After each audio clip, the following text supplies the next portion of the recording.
Bismillahirrahmanirrahim. Mari ngaji bareng. Ini ngaji untuk jadi orang alim, pas sekedar jadi murid.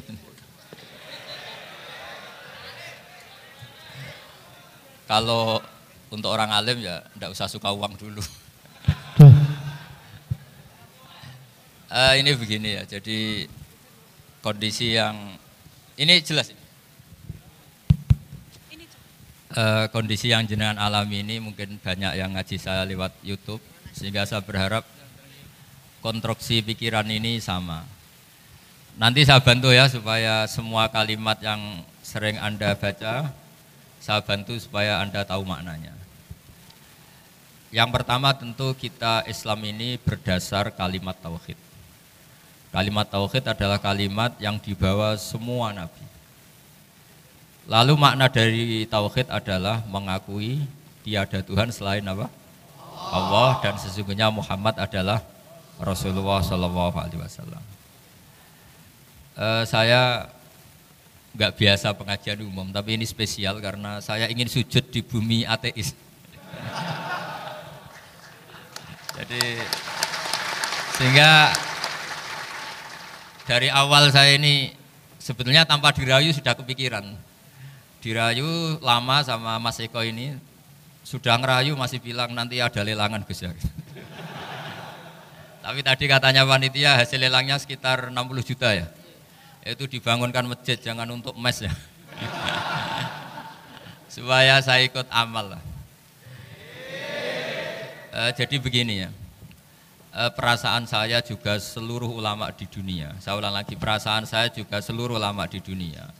Bahwa Islam masuk itu macam-macam sebabnya. Dulu kita tahu, kita sebagai warga Indonesia, Islam masuk itu ya dibawa orang yang agak kedonyan, ya kayak jenengan lah kira-kira gitu.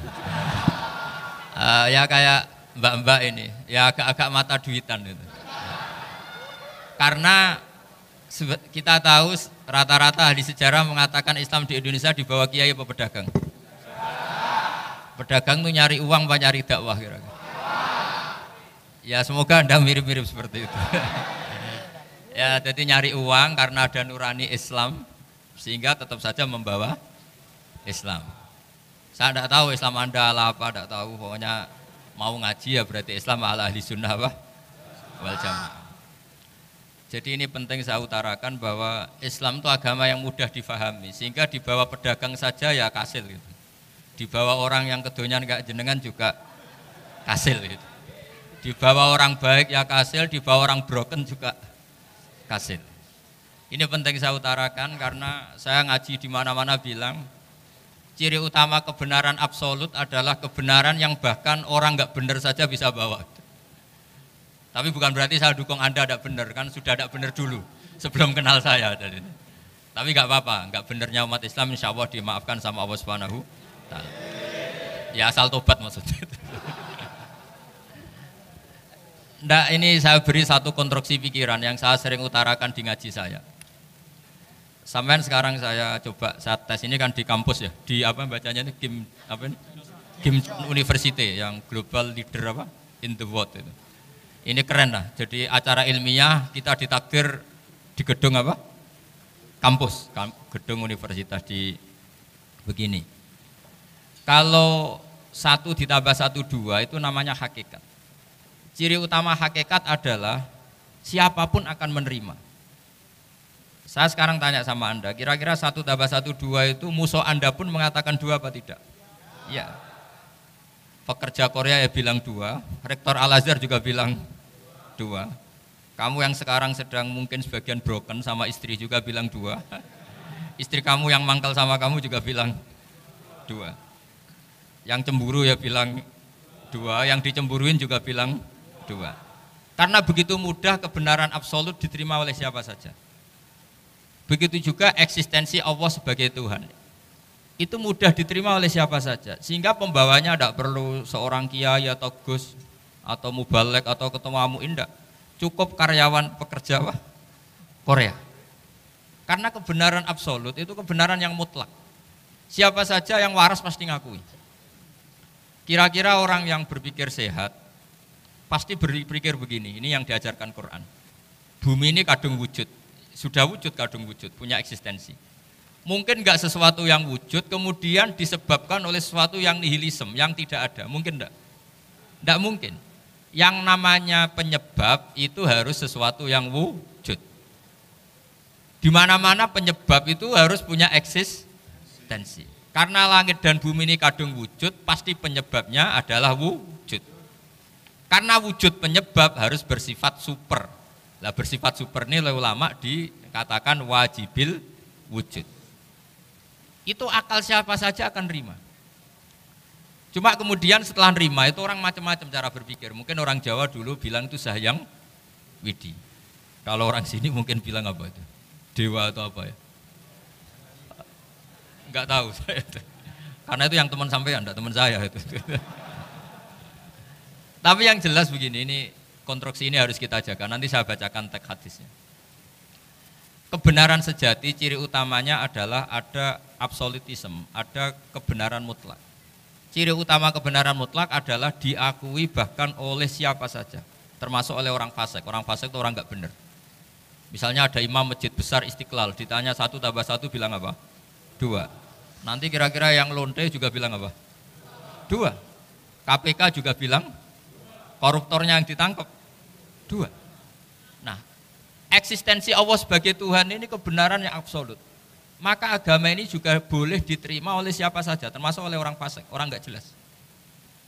Ini penting saya utarakan karena sekarang marak kelompok yang mengatakan orang Islam kalau zina menjadi tidak muslim, orang Islam kalau korupsi menjadi tidak muslim, salah sedikit tahlilan jadi kafir, percaya wasilah jadi itu tidak benar seperti itu. Karena kebenaran eksistensi itu kebenaran yang nggak bisa diganggu gugat.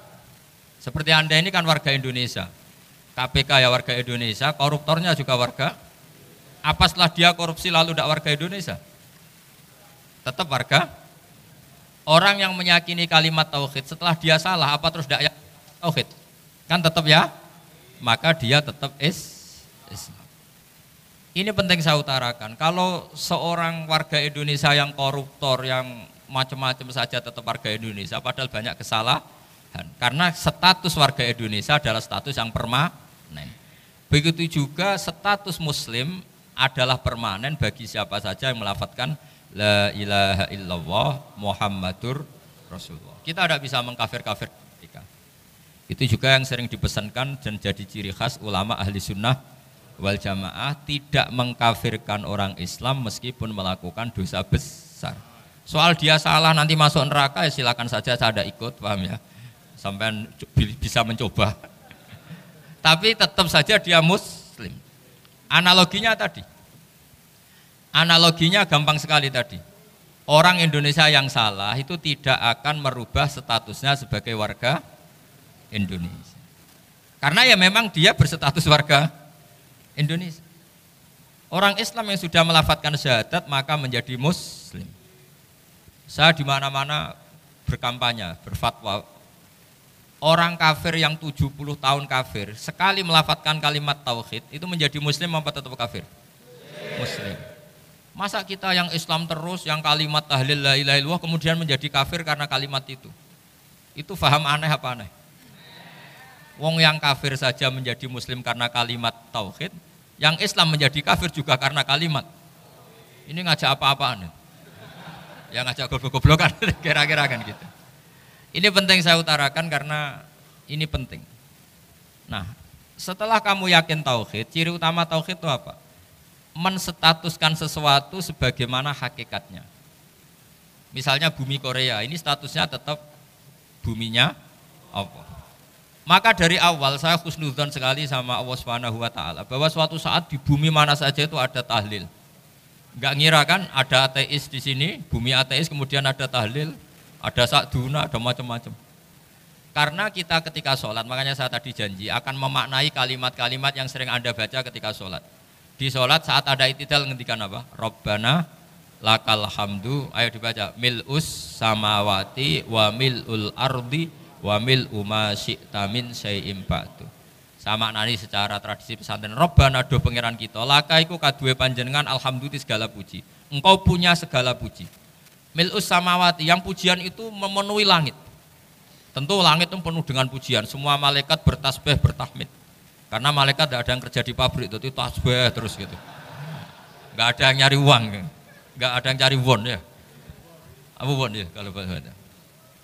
Kalau di sini nggak kiainya aja nyari uang.